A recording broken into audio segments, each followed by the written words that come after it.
brokers in the marketplace.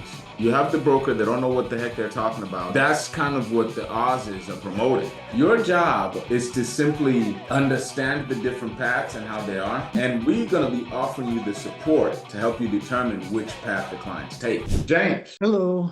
what's up? How are we doing this morning? Oh, not too bad. How about you? I'm doing good. I'm doing good. Thanks for asking. Oh, So I you. think I'm looking here. You did the Claude, Brevo, and Lemlist training yesterday, right? Yeah. Now, what do you think you see yesterday I was trying to tell you do that, learn how the automation works, and then it will kind of help you structure the emails. What are your thoughts on that? Well, it definitely seems to have a good focus. I think because it's brand new to me, I'm not really familiar with it yet. Okay. So, uh, I signed up to utilize it. However, I think I'm gonna have to work with it a little bit before I feel what's the Comfortable. word? Yeah, yeah, Absolutely. comfortable. But the idea is good. In fact, they had another one that I saw in there. Is a comparable to Limitless. I forget what the name of it was, but I don't. I'm assuming that you've already seen it. So if you think Limitless is the best, then that's fine. They had an There's alternative. definitely a few of them out there. Whatever works for you, works is not, I was considering number of emails I'm trying to get the students to send out, how easy the platform is to use and understand, the cost. But Lemlist, the simplicity and just building the emails is what I really, really love about it. It's not so Yeah, complicated. yeah. Well, that probably would be fine for me since I'm, you know, not that techie. Mhm. I came past the era. Understandable. So all this is a little bit new. In fact, the whole thing was new. Mhm. So, Okay. uh, I was thinking about what you asked yesterday when you said, what do I think about the program and how is it? And I think at least from the theoretical side, you did a real good job in putting it together with the three paths of lending. And also, you had some very good charts in there um, as to how they work. Well, let's put it this way. I was a substitute teacher for high schools, Hmm. and I realized that you can have the best information available, but if they don't know how to utilize it, or what's the word? They don't know how to gain Execute. it. Yeah, execute it. That's Uh-huh. exactly right. You can Uh-huh. have the best information available. Okay. And you do have some very good execution when it comes to the last part of the training. But I would say the first part of the training, one has to learn how to execute it more so on their own because Mhm. it mainly just gives you a lot of facts, a lot of detail, which is very good because that tells you, what everything is. But Mhm. it's almost like, list me all the presidents of the United States. Well, Mhm. yeah, I think you know them all somewhat. Mhm. But Mhm. if I say, okay, start with Washington, Adams, Jefferson, Madison, Monroe, and Adams, Mhm. Jackson, Van Buren, Harrison, Tyler, Polk, Taylor, Fillmore, Pierce, Buchanan, Lincoln, Johnson, Gray. You know what I mean? It's too much. It is. And and Exactly right. Exactly right. and my objective, and I guess you can tell me if I met the objective, because I've been in the industry for over 15 years, so I've been doing this for a long time. And the three paths of lending ideology was created to help you as a broker quickly understand the different paths. So I give you that Yeah, bird's eye view, and then I go deeper and I talk to you about all the different products. And there's just so much. There's just so yes, many for different sure. products, you know. Right. And then I try to dissect a little bit deeper and I share with you a little bit in a snapshot what the lenders look for, quote unquote, the matrix for each one of these. So it was supposed to, number one, give you a grasp understanding of all the different options you have, all the tools in your toolbox, Yeah. in a sense. And then number two, kind of give you an idea what is the best tool for a specific job that you have, and kind of just help you sound a little bit more educated when consulting with clients, letting them know Right. that you know what you're talking about. So, but there is absolutely right. There's a lot of information, there's a lot of products, and some of the stuff you just kind of understand and learn more as you start working with your clients. Yeah. Well, that's the whole point. I know that a lot of it is going to be on the job training because this is not stuff that is just something you mentally, you know, regurgitate back. You see what I mean? Mhm. It's not in that category. Yeah. However, I was thinking to myself, I wonder if I need to try to put this in like a memory palace or something. I don't know. Have you ever heard of that before? Memory Palace, no sir. Well, memory palace goes back to the Greeks a long time ago. And what happened was there was a big uh, banquet and the building caved in on all the people, but some of them escaped. Hmm. And then one of them that escaped, they asked, they said, "Do you know who was in the building? Because, we want to know exactly who got killed in there." And he said, "Yeah, I think I can tell you who got killed in there." And they said, "Well, how can you tell?" He said, "Well, at table one was this person. Next to him was this person. And next to him was this person. And next to him was that person." He said, "Table two was this person. And next to him was this." And it became memorizing by loci or yeah, I think it's called loci, location. Okay.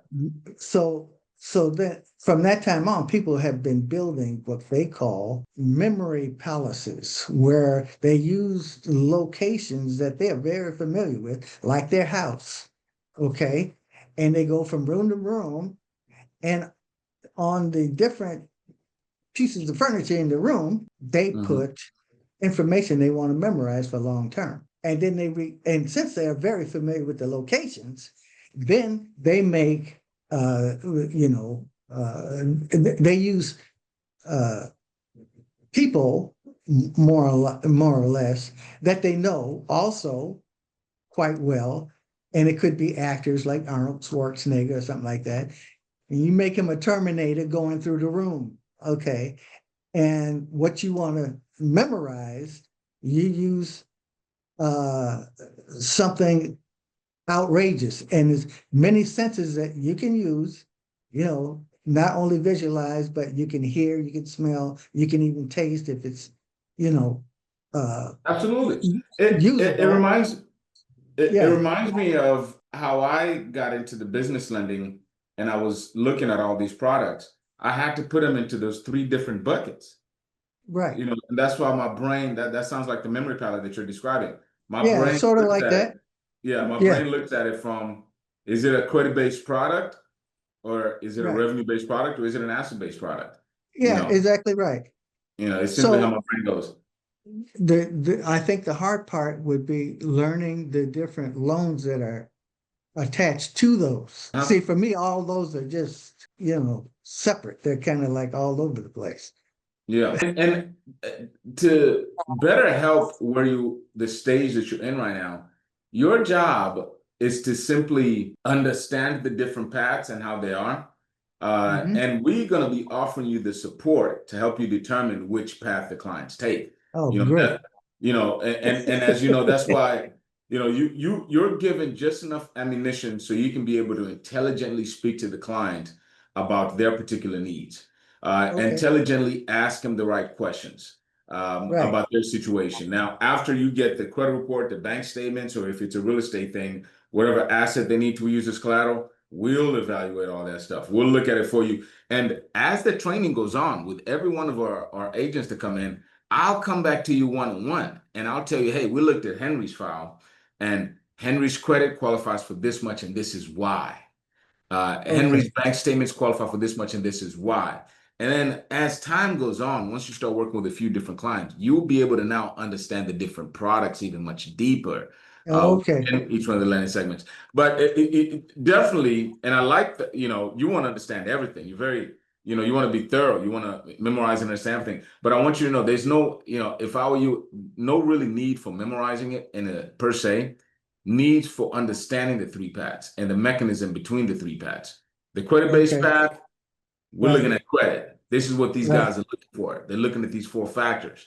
They're going to look at Right. how many negative items they got. They're going to look at, how many inquiries they got. They're going to look at, how high the current limits are, and on the revenue side, this is just products strictly based on revenue. They're going to be more interested in how much money does that business make, Right. and how much money does that business make monthly?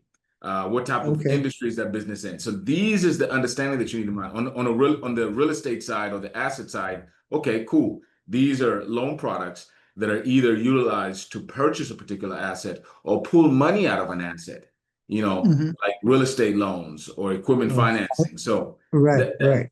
that's the understanding there that gets you comfortable enough to speak to a client. Hmm.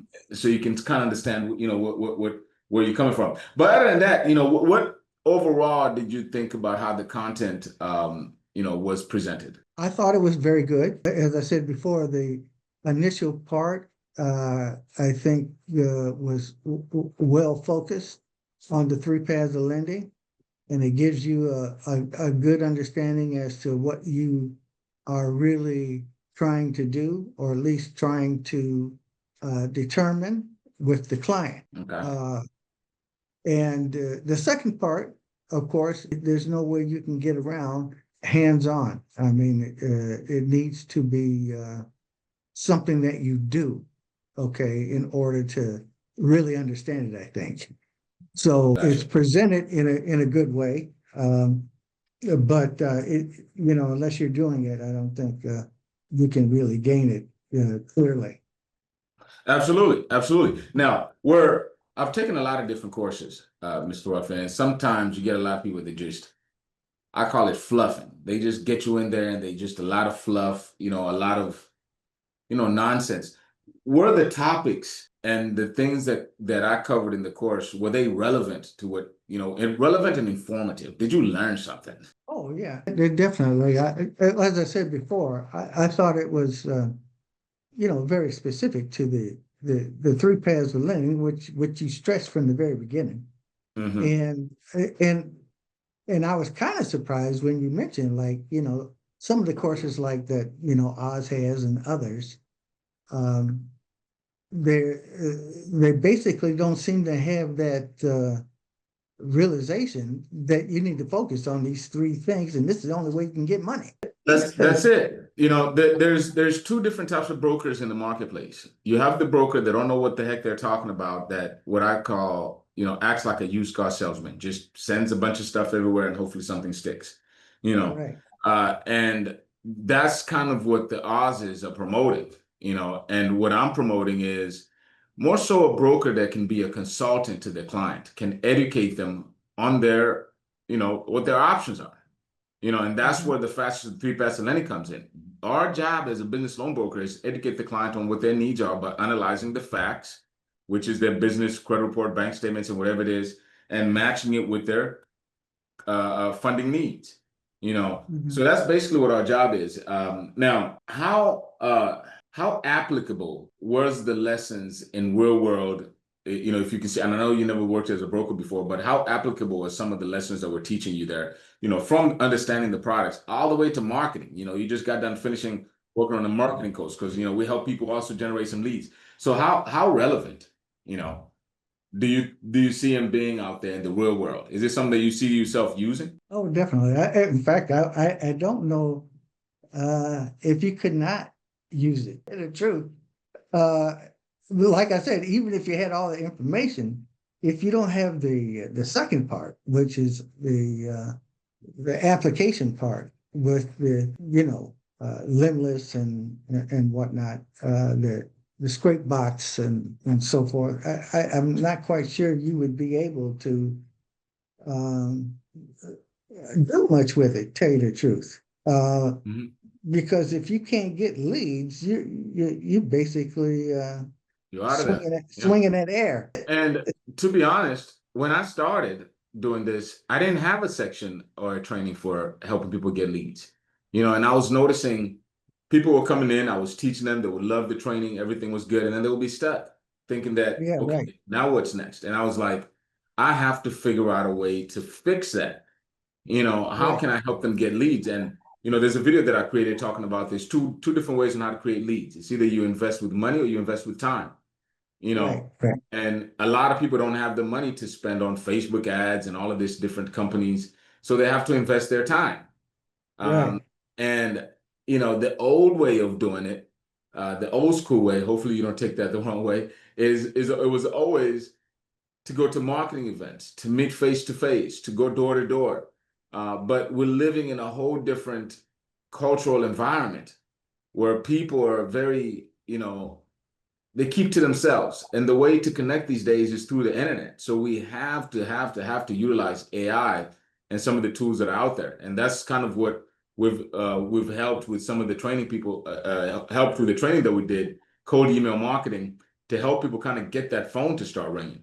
Because once you understand the three paths of lending, once we bless you with the infrastructure, with the CRM and the marketing materials, you need to start talking to some people. You need to get some clients. Right. So Right. Right. the marketing was a big piece of it. The market was a big piece of it. And what are your thoughts on also the continued support and the education? You've been through some of our Wednesday meetings, and as you can see, sometimes I plan on an hour and then we're there for like 3 hours because the Yeah. whole Yeah. goal Yeah. is we're trying to help each other out and we collaborate on different things. So what are your thoughts on the ongoing support after the training that you got? Actually, I think last Wednesday was a real eye opener for me because Mhm. though that is exactly what I was pondering the whole time before. I was thinking, okay, let me see. I'm going to contact these leads, but how do I actually find what's necessary when I'm talking to them? Hmm. Besides the script that I have, which will give me the facts. But then, even though I have the facts, do I know what to do with the facts? But last Wednesday, you had a script, or I don't know what you call it, Hmm. some kind of AI tool, well, yes. AI program that kind of told you what to do with the facts. And Exactly. I thought, that's it. That's it in a Yeah. nutshell. That's exactly what I was looking for. Yeah. It's I'm learning and perfecting the program as we go. Because I was, one of the things that we covered last week was I was trying to figure out how do I instill confidence in my agents. They've learned it, Right, they understand it. Um, how do I get them to be confident, to have that charisma, to have them be assertive? You know, because yes, you've got the credit report, we've got the bank statements, but now how do you sell it? Because at the end of the day, it's still you still got to sell it. And yeah, how do I get exactly. rid of what do you call it? It's I have there's a section that I actually talk about, this video that I talk about it. The imposter syndrome. I Hmm. don't know if you ever heard about it, but it's you might know what to do. You might have the PhD in whatever what it is, but when it comes for you to actually do it, you still doubt yourself. As human beings, Yeah, we constantly are doubting ourselves, you know, right, and right. and that's how maybe we got to where we are, is by being careful. But sometimes it hurts us, you Oh know. yeah. So it's like, damn, I went through the training. You understand the three patch of lending. You've generated the leads. You've pulled the client's credit report. We've looked at the bank statements. Now you got to go out there and present to that client, this is your prescription. It's like your doctor. You go into the doctor, and then once the doctor figures out what's wrong with you, they're not so confident with what they're prescribing. It's going to feel weird. Like, doc, I don't know if I want to take that medicine if you're not that confident. Yeah, right. Don't come over here not confident in what you're saying. You have to be confident that, hey, if you take 3 pills a day, drink a couple of water, you're going to get healed. They have to say that with assertiveness, with a sense of confidence for you to be like, okay, I'm going to do that, doc. It's the same thing. It's the same process here. Yeah, So yeah, what you were learning is something that we're working on.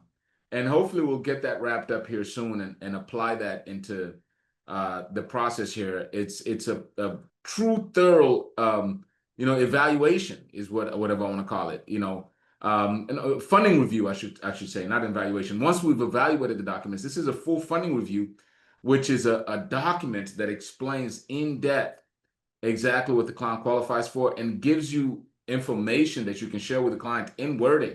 So it kind hmm of it's me but not me being there, Right, right. because at the end of the day, you still have to develop your own way of how you're going to be presenting, this stuff. Basketball, the objective is to get one ball from one side to the other, but there's different ways to play it. Yeah, You have your right. Michael Jordans and you have your Kobe's. They all have their own style. So you will soon develop your whole style. But if I can get you to understand at least the fundamentals of how this could Mhm. be done and support you the whole way, and then eventually it's going to build that confidence that you need. You're gonna get rid of that imposter syndrome that you have to kind of help you, get to what you need to do. So I appreciate that, and like I said, here soon, and I'll keep you updated. Of course, don't miss those meetings. Those meetings are going to be very important and vital as you continue growing. We're going to Mhm. kind of launch it. We're still perfecting it, and but probably here within the next month, that thing should be out there. But Okay. what's your overall, I'd say, experience about the course? What can you say, or share with the audience that you've learned from it? And two-part question, would you, if somebody that is thinking about becoming a business loan broker, is this something you would recommend to them as far as this course? As far as this course is concerned, well, as I said previously, the structure of it with the three paths of lending, I think that's excellent. Plus, it gives you what to expect from uh, each loan process, whether it be credit-based, revenue-based, or asset-based. Hmm. Um, the details, of course, like you said before, is something that you will begin to uh, understand as you work with these things. Hmm. But in terms of having a framework, so that you're not just kind of like grabbing at this and grabbing at that, you kind of can figure out in not too long of a time where this person is coming from. Okay. So, like I'm thinking about going the retail sell route. And to me, just without knowing anything, I would say, well, with retail sales, you would tend to think that people would have decent credit. Whether they do or not, or maybe that's the reason why they're looking for funding, that could be a problem because of the fluctuation in the retail business. Hmm. You know, paying people and different things like that come up, which cause them to have a dip in their Sales. Yeah. sales. You know what I Hmm. mean? Yeah. So whether or not they have asset-based stuff, equipment, I guess it depends on the retail sales. Hmm. If you're selling tractors or something, I Hmm. think you might have a lot of assets, you know what I mean? Hmm. But the regular mom and pop store, they probably just have enough inventory to sell out for the month or whatever it is, and then they Hmm. go ahead and get more stuff. Hmm. But the thing is, they can always run into problems if they don't have either personal and business credit where it should be. And if we Hmm. can help them with that, for instance, I would tend to think that might be an area where many of them are not knowledgeable about. And Yes, so, absolutely. Absolutely. And alternative ways to get it funded as well, because yeah, most, especially in a local area like where you live at, most people tend to probably just go to their local bank, um, correct. you know, and And they they say no. and they say no. Most banks deny small business owners. I think the statistics say up to 80% of people get denied by banks. And there's this Yeah. stigma that people just think that, everybody else is going to deny me, so Mhm. they don't proceed from there. So being able to offer alternative lending sources and also educating the clients as to why the bank said no, so you can change that in the near future. Yeah, That's it. That's where we come in at. Um, right. I'm sorry, you got the dog going crazy here. Hey, You got a nice dog there. Is that a German Shepherd? yeah, I got two German Shepherds. Oh, Yeah, okay. yeah, these are Well, the guys. I used to have a pit bull, but unfortunately he got sick, Stop. and so You we said a had to pit put him. bull? We had one, yeah, Okay. for 13 years, and then we had to put it down. Oh, sorry to hear that, man. Man, I love Yeah, dogs. yeah, I was last year, I think it was. So we still Yeah, miss that dog. they're fun, especially with the kids. They're definitely Yeah. fun. But anyway, real quick, I gotta check out here. Any final thoughts, comments, anything that we can improve or do better? Well, and I think you're on the right track to getting that information that you're trying Mhm, to get, so that we can give the client confidence by going mhm, through that. They see that we're not just dealing with fluff, we're dealing with everything that they're interested in. mhm, And not only that, I think that there's an underlying psychological thing here, because I did major in psychology, and I realized most people will only try to get what they think they can get. I mhm, think what you're doing is saying, hey, listen, how about, we ask for this because we have programs in place that maybe can exceed what you are thinking at the moment, because you're trying to get the bare minimum, right, which most people would think in that way, mhm, because they might say, well, my credit is not that great, this and that, but they don't know all of the alternatives, which, mhm. let's say if they're asking for 100,000, maybe they can get 150,000. Exactly, All right, but exactly, they would never think of that. They said, well, I think I'd be hard pressed to get 100,000. But if exactly, you come in and say, hey, you know what, with this and this and this, you might be able to get 150,000. exactly, And it was, exactly. and they gonna say no to that? I don't think so. Exactly. Exactly. Hey, Mr. Ruffin, I really appreciate your time, man. I really do. Mhm. Get through that last part of that code email campaign, and maybe here, in a week or even, this upcoming week, I want to do a one-on-one where I show you and play with you on that automation to put those right inputs so you can generate those letters for you. Leads. So let me know when you're done, because I know it's gonna, a few different times once we do it, you'll probably be able to get the hang of it and Mhm. just get started. I want you to launch your campaign probably before the end of this month, so we can see if we can get your phone start ringing. I was just thinking, since you have kids, Hmm. there's, well, there was a business professor who really got into memory palaces. He got two masters and PhD, and he said Hmm. he had a lot of stuff to memorize. He said, but with those memory palaces that he basically learned, he said he can memorize books, he can memorize tables, he can memorize all kinds of stuff. And he Wow. said he found, in fact, that it took him less time to get straight A's, okay, than it did the normal way of Hmm. using flashcards and all this kind of stuff. Wow. I gotta look into that a little bit more. I gotta look into that a little bit Yeah, more. yeah. Well, anyway, appreciate your time. I gotta jump into this Okay. next one. You have a good one, man. It's always a pleasure. Uh, all right. Thank you.